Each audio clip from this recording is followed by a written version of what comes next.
మనకి బీజేపీ మీద ద్వేషం. ఎందుకంటే అది ఎదుగుతోంది. ఎక్కడ చంద్రబాబు గారికి పోటీగా వచ్చేసి ఆంధ్రప్రదేశ్లో బాగుపడుతుందో అన్నటువంటి ఒక ఆందోళన రాధాకృష్ణ గారికి. తెలుగుదేశాన్ని బాబు గారి కంటే ఎక్కువ ప్రేమిస్తారు, బాబు గారిని భువనేశ్వర్ గారి కంటే ఎక్కువ ప్రేమిస్తుంటారు ఆయన. దానికోసం ఫ్యాక్షనిస్ట్ తరహాలో అన్నిటినీ నాశనం చేయాలనుకుంటారు.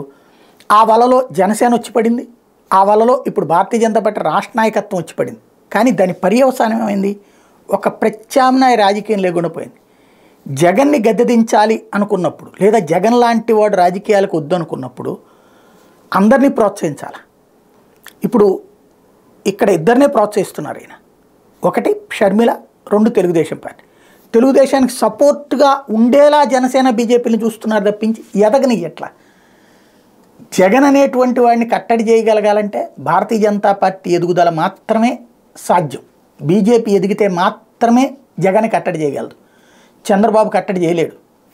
ఆయనకు ఉన్నటువంటి శక్తి తగ్గిపోయింది. దానికి కారణం ఏంటంటే వయసు రీత్యా, రెండవది ఆదరణ రీత్యా గతంతో పోల్చుకుంటే తగ్గుతూ వస్తుంది. ఇప్పటికీ బాబు గారిని నమ్మట్లేదని నేను చెప్పను, కానీ జగన్తో కంపేర్ చేసినప్పుడు బాబు మీద నమ్మకం తక్కువ ఉంటుంది.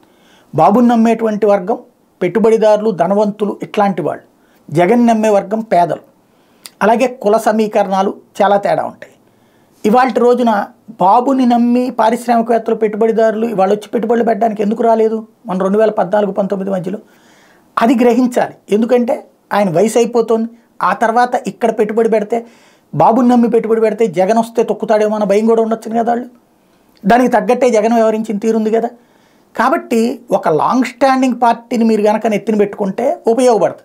బీజేపీని నెత్తిన పెట్టుకుంటే ఉపయోగపడుతుంది. కాకపోతే మీరు చెప్పినట్టు ఉంది అది పార్టీ అంతవరకు ఖాయం. కానీ రాష్ట్రం బాగుపడాలని నిజంగా ఉంటే దాన్ని ఎదిగేలా చూడండి. ఎందుకంటే పవన్ కళ్యాణ్ ఎట్లాగో తను ఎదగాలనుకోవట్లేదు, జగన్ దిగాలని మాత్రమే కోరుకుంటున్నాడు. కాబట్టి బీజేపీ ఎదిగితే మాత్రమే మీకు అసేమన్నా తీరుతుందేమో, కానీ బీజేపీని తొక్కేస్తే తెలుగుదేశం పార్టీ పైకి వెళ్ళిపోయి జగన్ తొక్కేస్తుంది అనుకుంటే అంతకంటే అమాయకత్వం మరేం లేదు.